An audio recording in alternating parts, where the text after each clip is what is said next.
Bueno, en principio, para poder hablar de la psicología o de la psicología deportiva o de la psicología vinculada al deporte, por ahí parece extraño porque hasta hace un tiempito era impensado la psicología vinculada al deporte. ¿Por qué? Porque por ahí por prejuicios o por ideas de lo que hace un psicólogo está vinculado al diván o a una terapia vinculada por ahí hasta el psicoanálisis. La verdad es que la psicología del deporte en los últimos años ha tomado una importancia y una relevancia que ha llevado a que no solamente en el fútbol, sino que en muchísimos deportes se haya incorporado un psicólogo deportivo en los planteles. En la Argentina la realidad es que es bastante joven a nivel ciencia, pero en países europeos y en Estados Unidos ya estamos hablando de casi 200 años en la cual la psicología deportiva está vinculada al deporte. O se empieza a trabajar en el deporte con la psicología. Es importante poder diferenciar qué hace un psicólogo de lo que hace un psicólogo especializado en deportes. Un psicólogo trabaja básicamente, o la psicología es la ciencia que estudia las conductas humanas.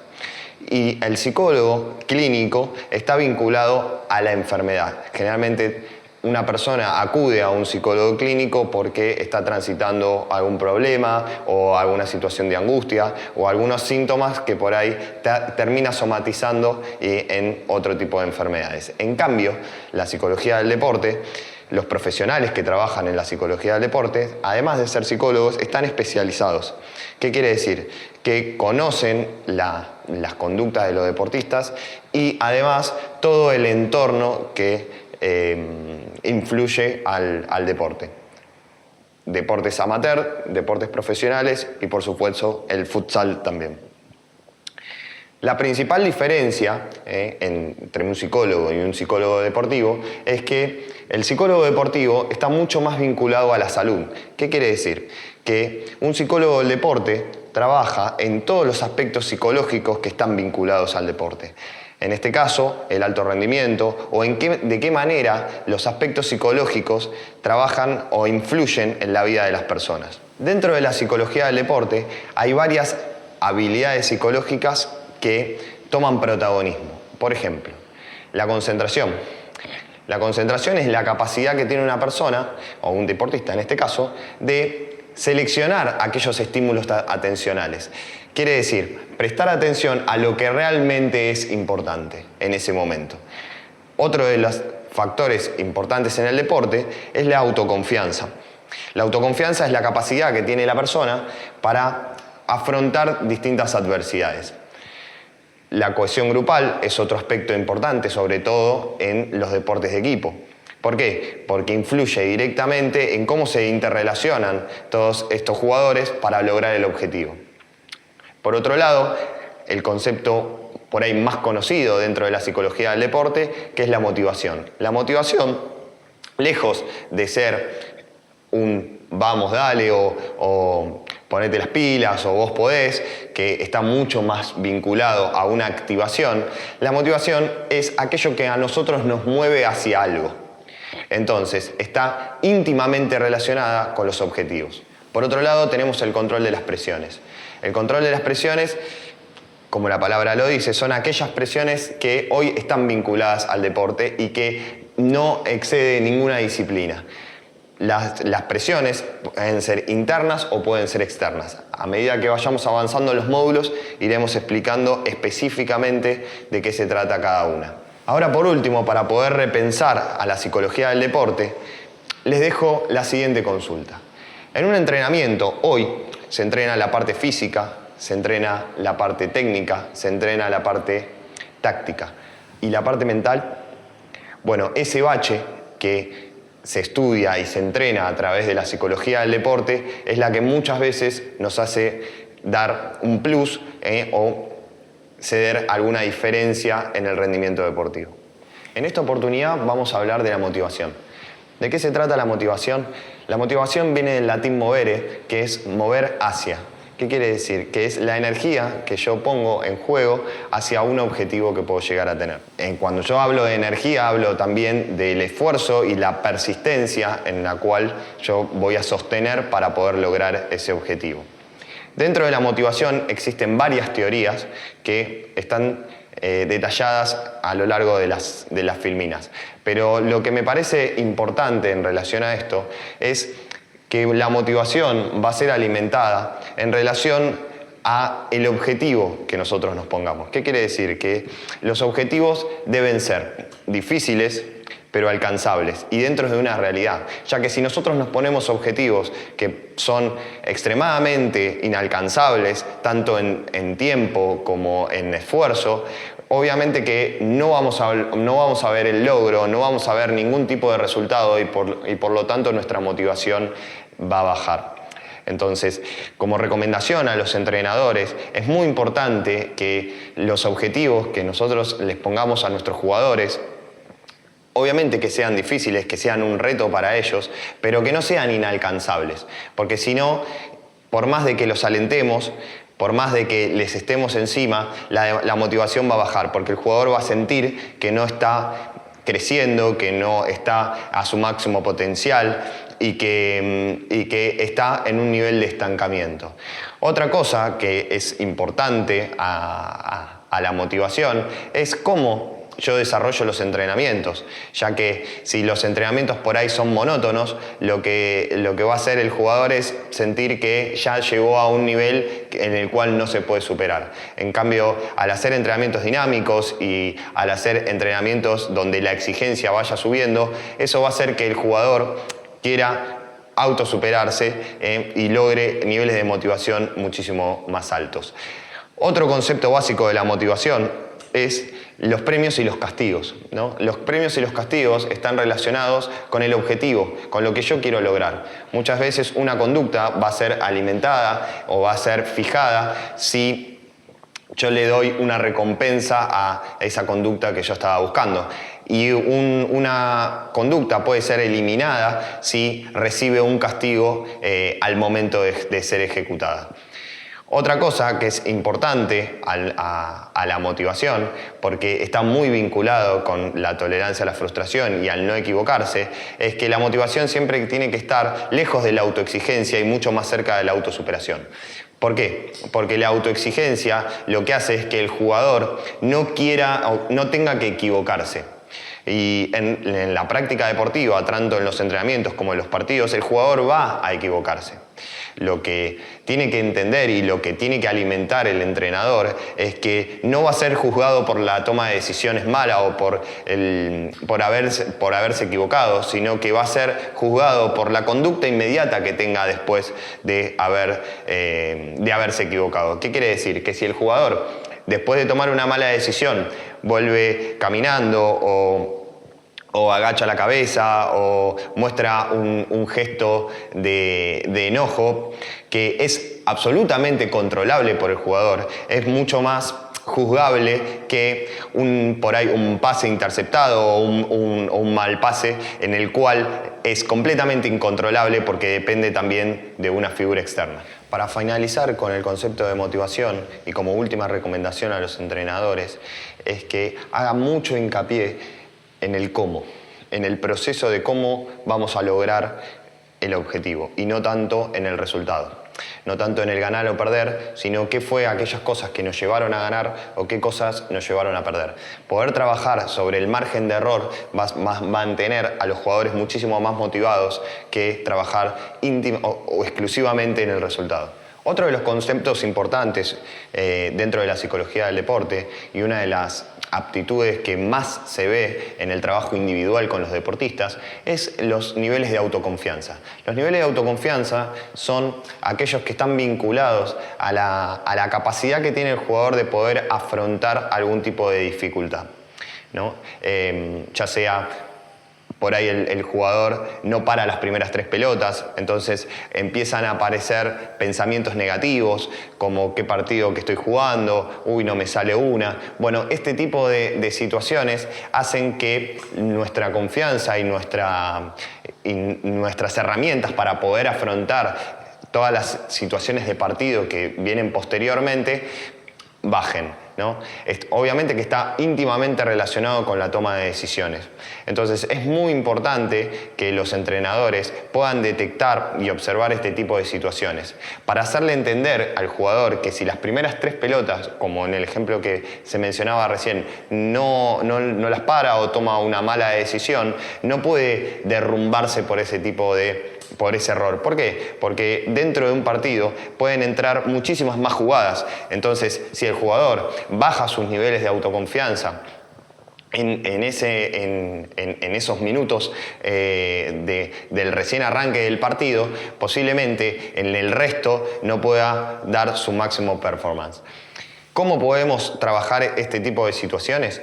Dentro de la psicología cognitiva, que es la que se trabaja dentro del deporte, tenemos 3 conceptos: pensamiento, emoción, conducta. ¿Qué quiere decir? Que en relación a cómo nosotros pensamos y procesamos una situación, va a determinar en una emoción y después va a terminar finalizando en una conducta.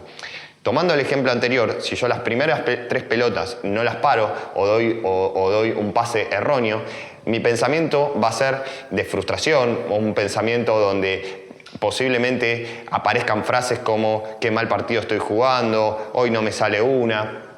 Mi emoción ante esa situación va a ser de frustración, de enojo, de fastidio, y mi conducta posiblemente termine en no pedir más la pelota o esconderme o mirar al banco.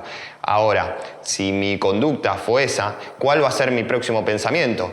Uy, el DT me va a sacar, o no quiero jugar más. Entonces entramos en un círculo vicioso ante ese tipo de situaciones. Para poder cortar con ese pensamiento que tiene que ver con que el DT por ahí me puede sacar y poder contrarrestar esta situación, lo que debemos hacer es cortar con la conducta. ¿Qué quiere decir? Si nosotros pasamos de este pensamiento negativo a la emoción negativa y a la conducta negativa, inmediatamente después de esa conducta tengo que sumarle una nueva conducta, que puede ser, como por ejemplo, cerrar los ojos. Entonces, al cerrar los ojos, inmediatamente yo debo ganarle a mi pensamiento con una frase que me lleve a una emoción positiva. Por ejemplo, si yo después de cerrar los ojos digo yo puedo, ya pagué mi cuota de error, no pasa nada, inmediatamente me voy a predisponer a una emoción positiva que me va a llevar a intentar alguna acción, que si esa acción da como resultado algo positivo, cambio ese círculo vicioso por un círculo virtuoso. ¿Qué quiere decir? Si después de generarme la oportunidad de poder tomar una decisión, esa decisión terminó en algo redituable, algo que me haga sentir mejor, ya mi pensamiento va a dejar de ser negativo para ser positivo, y así voy a poder cambiar mi emoción y después, obviamente, volver a ejecutar otra conducta que me lleve hacia el resultado que estoy buscando. Otra de las herramientas importantes dentro de la psicología del deporte es la concentración.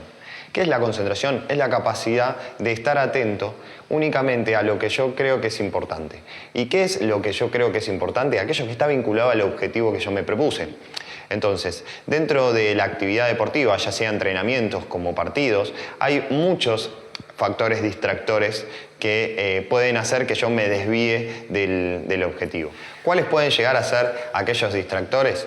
Bueno, desde cuestiones internas como pensamientos, como también puede ser el público, puede ser el periodismo, puede ser un fallo arbitral, puede ser una pelea que haya en el vestuario, puede llegar a ser algún representante, puede llegar a ser miles de factores. Ahora, ¿cuál es lo principal? ¿Qué es lo principal que tenemos que tener en cuenta en este tipo de situaciones? Es aquellas cosas que no nos desvíen de nuestro objetivo, ya sea en una situación de partido o en los entrenamientos. Otra de las cuestiones importantes dentro de la concentración es que es entrenable.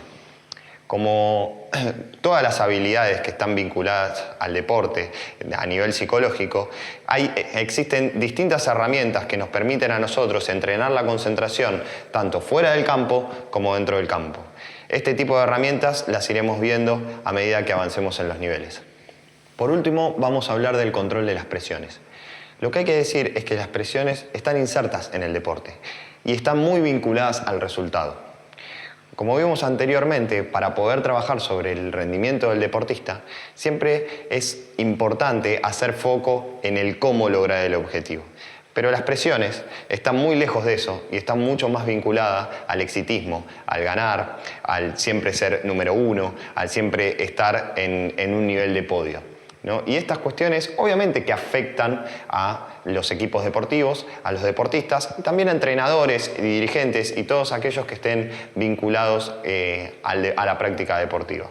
Las presiones pueden estar dadas por varios factores, por factores internos o por factores externos. Los factores internos tienen que ver con los niveles de autoexigencia, con no permitirme a mí equivocarme o tomar una mala decisión. Cuestiones que son naturales dentro del deporte y que tienen que ver con el crecimiento y con el aprendizaje del deportista. Y las cuestiones externas tienen que ver con, como comentaba antes, por ahí con el exitismo, ¿no? Y están muchas veces vinculadas con el periodismo, están vinculadas con la exigencia de la hinchada o del club al que represento. Y además, hoy hay que tener en cuenta que el deportista ya no solamente es deportista dentro de la cancha, sino que hay un montón de factores que hoy influyen en la vida del deportista, como puede ser su vida social. Entonces, muchas veces es juzgado o es atacado no tanto por su rendimiento deportivo, sino también por cómo se comporta fuera de la cancha, ¿no? Y al pasar este tipo de situaciones, es muy importante que el deportista conozca todo este tipo de situaciones, porque muchas veces ese tipo de factores que cuando uno entrena o cuando uno juega no son tenidos en cuenta, son aquellos que lo terminan juzgando, lo terminan desvalorizando a nivel monetario y a nivel hasta personal, y que terminan influyendo en el rendimiento deportivo de este jugador. ¿Cuáles son las consecuencias que tienen las presiones dentro del deporte? Bueno, obviamente que disminuye la autoconfianza, obviamente que baja la motivación, obviamente que aumenta los niveles de ansiedad del jugador. En edades muy tempranas, la presión, que muchas veces está vinculada a los padres, a querer que nuestro hijo sea el campeón o sea el que cumpla nuestro sueño frustrado, hace que se abandone la práctica deportiva. Entonces es muy importante también tener en cuenta en qué edad y en qué momento está el deportista y hasta dónde uno le puede exigir y hasta dónde no. Hay que entender, y voy a ser muy repetitivo en este tipo de situaciones, en que no hay que focalizarse en el resultado, sino en el cómo. Cuando uno compite, la presión del resultado está implícita. Cuando uno compite siempre quiere ganar, pero si nosotros solamente hacemos foco en esta situación, lo más probable es que el rendimiento del jugador termine bajando. En el caso de las lesiones en el deporte, es un aspecto en el cual uno nunca quiere hablar o no se habla. Cuando uno empieza a practicar deporte, a nadie le dicen que se va a lesionar. Le van a decir que va a conocer gente, que va a aprender, que va a mejorar físicamente, que por ahí va a ser la actividad de toda su vida, pero no le cuentan que hay momentos en los cuales uno por ahí pasa por procesos que no son de mucho gusto. Es como la letra chica del deporte. Pero la realidad es que las lesiones forman parte del deporte y hay que entender cuáles son los procesos que el deportista afronta en esta etapa. Dentro de las lesiones podemos hablar de 3 etapas que no se diferencian en relación a la lesión que pueda llegar a tener un jugador. La primera etapa, que es la etapa de dolor, de mucha angustia, ¿no? Que es la etapa inmediatamente posterior a sufrir la lesión. Es una etapa en la cual el jugador tiene mucha bronca, no puede entender por qué le pasó, trata de buscar algún tipo de explicación, pero bueno, no la encuentra. Hay reacciones emocionales que por ahí son agresivas o hay mucho malestar. Como segunda etapa, entramos en un momento de vacío, de mayor angustia, de mayor tristeza, de donde aparecen pensamientos, donde, uy, ¿por qué me pasó esto? O no puedo entender por qué estoy así.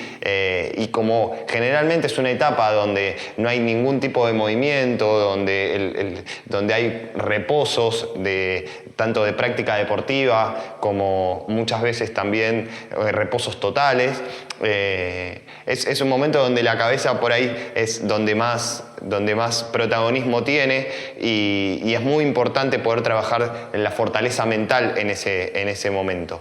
Y como tercera etapa, es como si el cielo se empezara a abrir, porque es el momento donde el deportista empieza la rehabilitación. Es donde en vez de contar para adelante, cuenta para atrás. Y es muy notorio cómo el deportista empieza a plantearse objetivos, ¿no? Objetivos para su vuelta.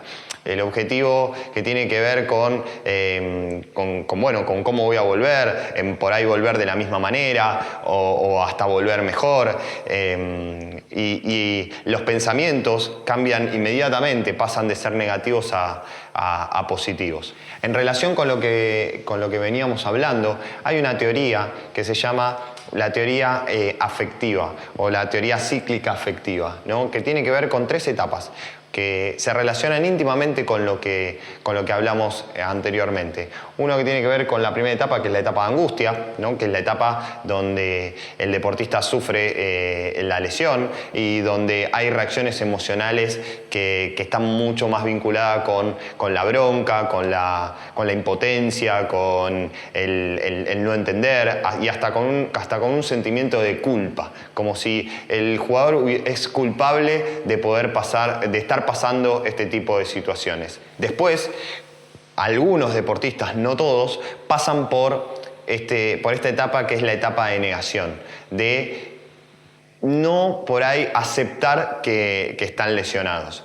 ¿no? Esto muchas veces pasa en lesiones como pueden llegar a ser desgarros o esguinces, lesiones que permiten al jugador volver rápidamente al campo.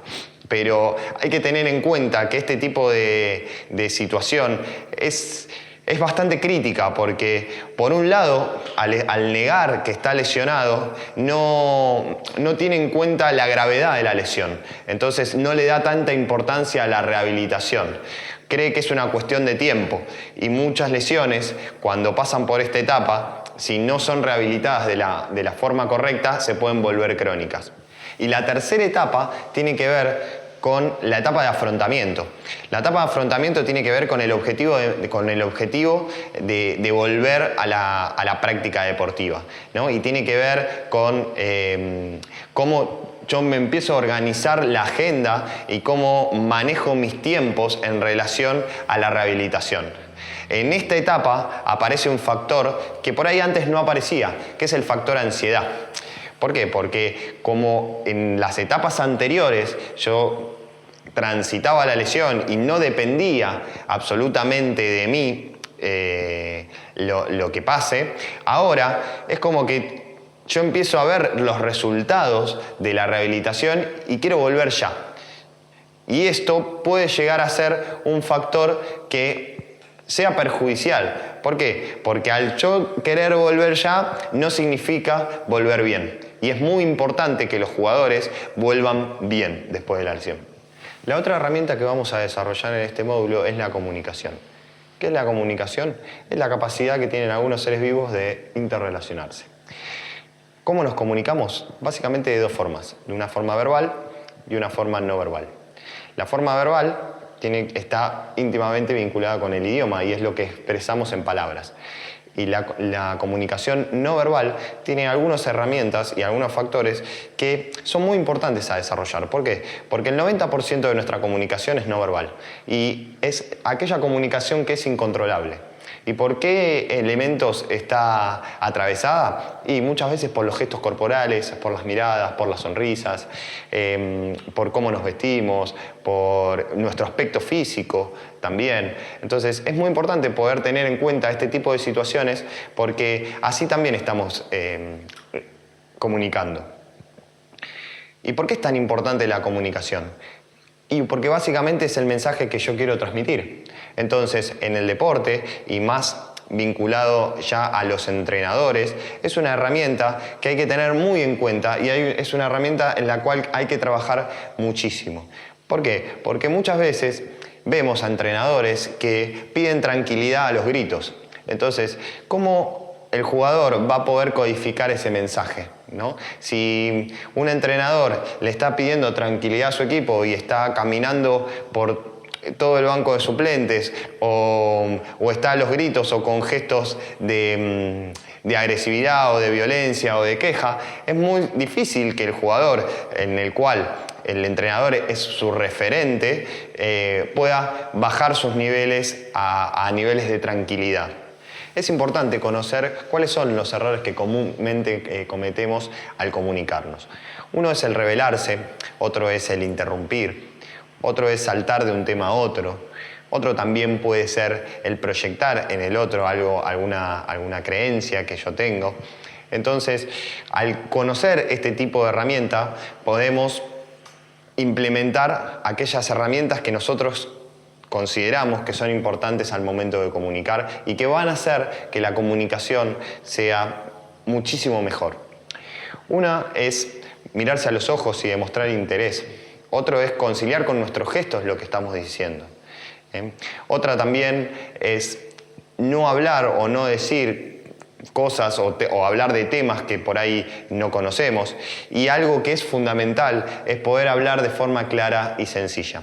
Nosotros creemos que cuanto mejor nos comuniquemos, mejor nos vamos a llevar y mucho más cerca del objetivo vamos a estar.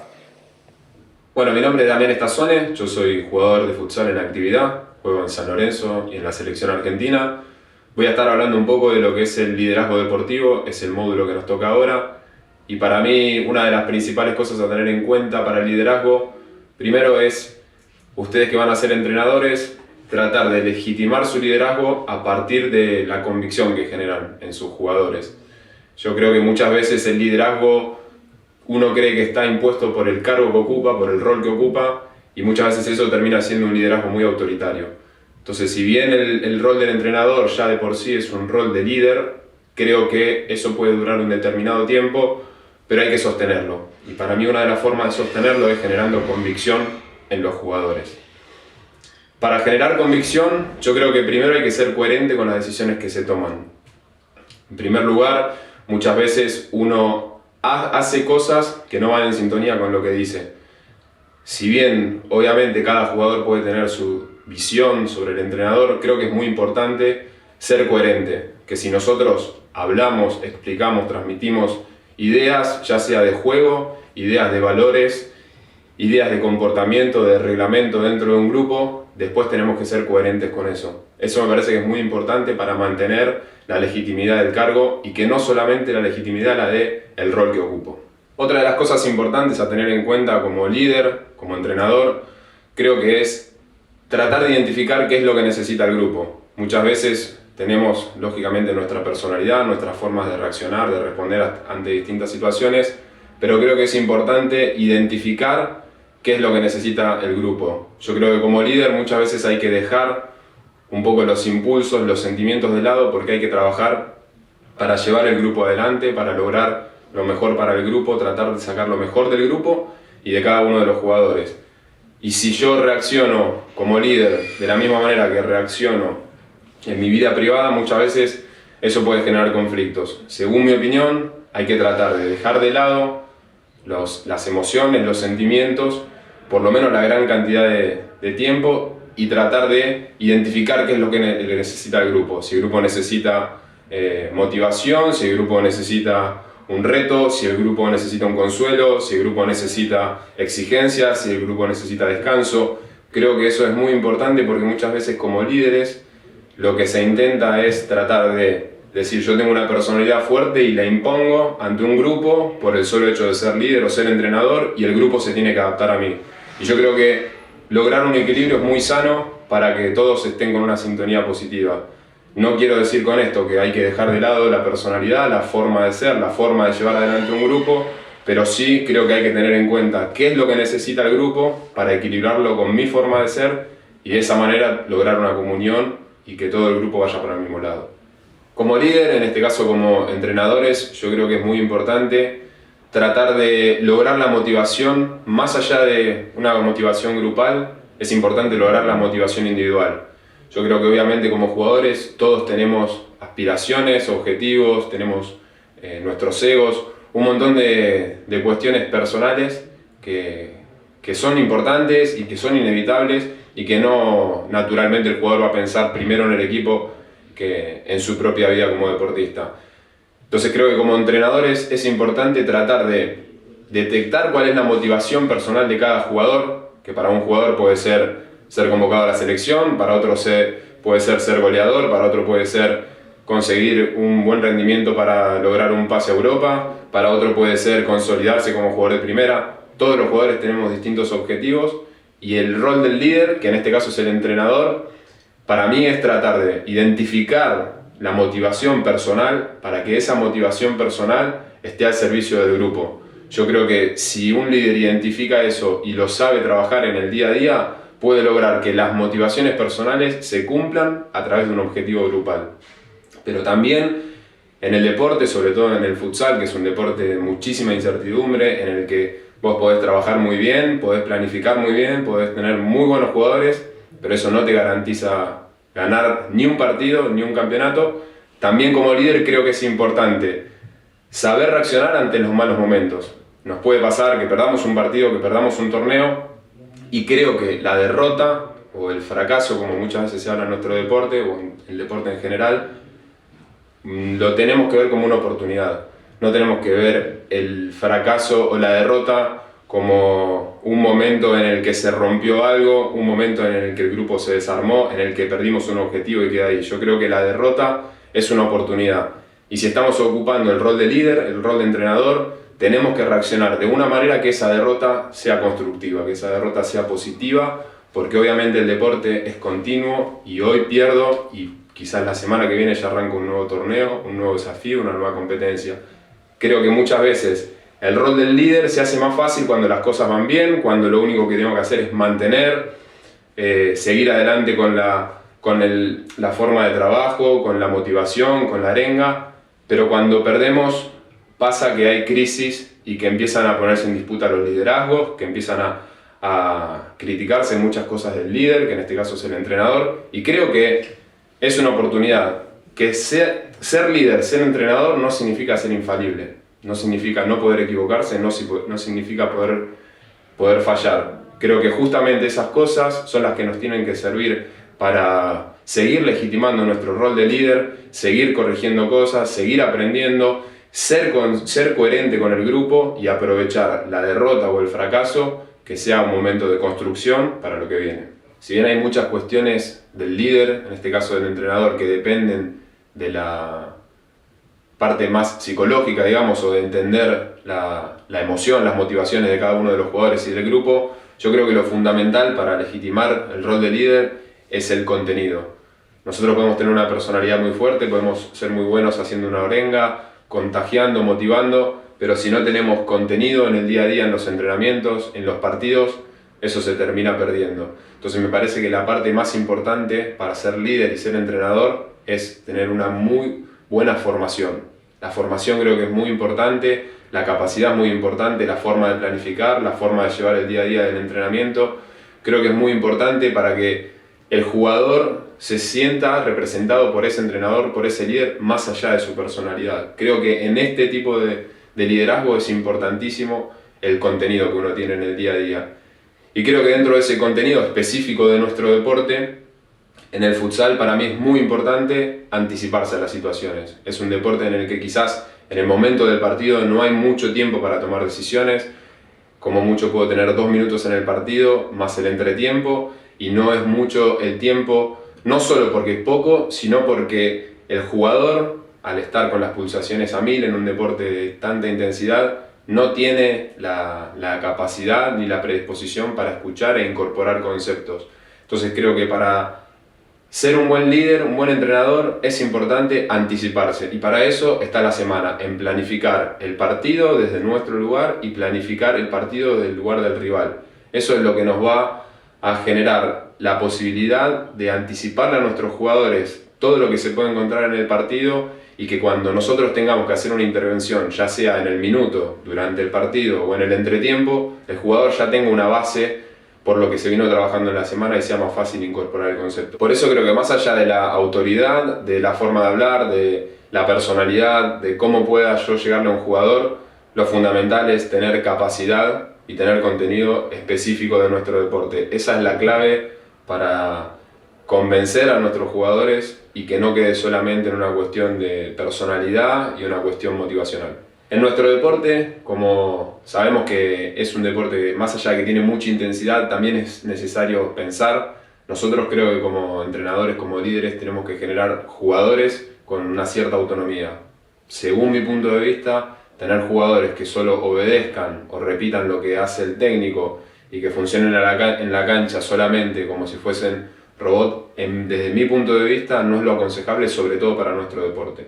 Nosotros lo que tenemos que lograr es jugadores con autonomía, jugadores que piensen, que tengan la capacidad de tomar decisiones en momentos críticos. Creo que eso, si bien se va adquiriendo con la experiencia, no es muy fácil como líderes, como entrenadores, transmitírselo a los jugadores porque lo van logrando con el correr de su carrera. Sí creo que hay distintas herramientas para ir trabajándolo en la semana. Por eso creo que la semana es muy importante para tratar de entrenar a una alta intensidad, con momentos de situaciones límites, simular que el tiempo es a reloj parado para lograr un determinado objetivo. Y creo que lo más importante en este punto es tratar de explicarle a los jugadores por qué se hacen las cosas, no solamente qué es lo que se va a hacer, por qué se plantea, ya sea desde un ejercicio hasta el planteo de un partido el fin de semana.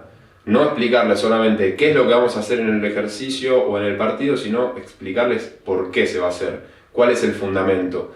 De esa manera, y logrando un intercambio, interpelando al jugador, se puede generar un jugador que empiece a trabajar la toma de decisiones, pensar, replantearse cosas, debatir con el entrenador, y creo que eso lo que va generando es una especie de autonomía que el jugador va de a poco incorporando y lo puede ir plasmando en los partidos. Por eso yo no creo que ser líder es transmitir una orden y que el grupo o el jugador la acate. Creo que ese liderazgo autoritario en nuestro deporte puede llevar al éxito en algún momento, pero según mi punto de vista, lógicamente que hay muchísimos tipos de liderazgo, pero según mi punto de vista lo importante o lo mejor para ser líder es tratar de generar la convicción en los jugadores. Y creo que explicando por qué se hacen las cosas es una manera para generar la convicción en los jugadores, pero además generar que los jugadores empiecen a razonar, a pensar, a tomar decisiones. Y en nuestro deporte, jugadores inteligentes, me parece que es muy importante.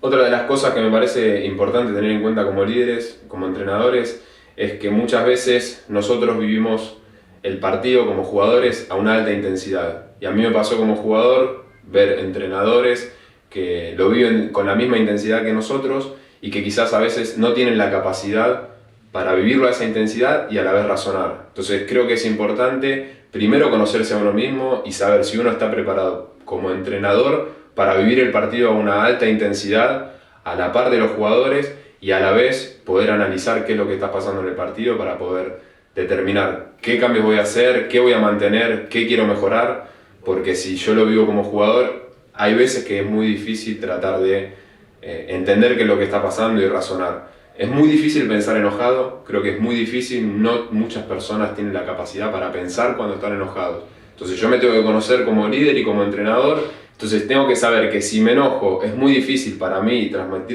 transmitir algún concepto o hacer alguna corrección, lo que tengo que hacer es evitar enojarme y tengo que trabajar en eso. Hay técnicos, líderes que están preparados para enojarse, para vivir el partido con una alta intensidad a la par de los jugadores y a la vez seguir razonando, seguir pensando, seguir teniendo la capacidad para transmitir conocimiento, para transmitir indicaciones, y hay otros que no, que se enojan y se bloquean, que se enojan y se pasan de rosca, no pueden hablar con sus jugadores, empiezan a discutir con los árbitros y se van del partido. Entonces, creo que es importante conocerse en ese punto y saber hasta dónde puedo llegar. Si yo sé que enojado no puedo aportarle a mi equipo, tengo que evitar enojarme.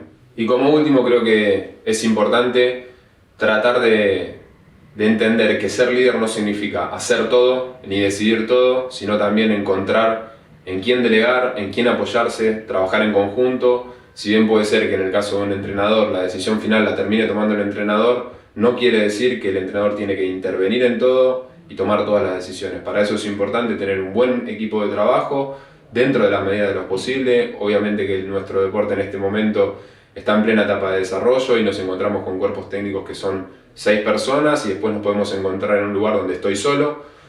Pero lo que siempre voy a tener es a los jugadores. Y si yo no tengo un grupo de trabajo interno como cuerpo técnico para poder trabajar y dividir los roles y tratar de pensar en conjunto para después tomar una decisión, tengo que entender que los jugadores también son parte de la toma de decisión. Para eso es importante que se encuentre el equilibrio entre darle la posibilidad a los jugadores de aportar, de opinar, de debatir, pero que no se convierta en una cuestión acéfala en donde ninguno toma la decisión. Muchas veces hay inseguridad en darle lugar a los jugadores, en darle lugar a un colaborador para que aporte su mirada y a partir de eso tomar decisiones, y eso genera un liderazgo muy autoritario, muy inseguro, que para mí a largo plazo no termina teniendo ningún tipo de validez. Entonces creo que es importante eso. Ser líder también es identificar quiénes están al lado nuestro para tratar de apoyarnos, para tratar de hacerlos participar, porque creo que es una forma también de que el grupo en sí se comprometa con el objetivo, si bien creo que en este caso el entrenador es el que tiene que tener la última decisión. Bueno, hasta acá fue el módulo de liderazgo deportivo, espero que les sea útil en su carrera.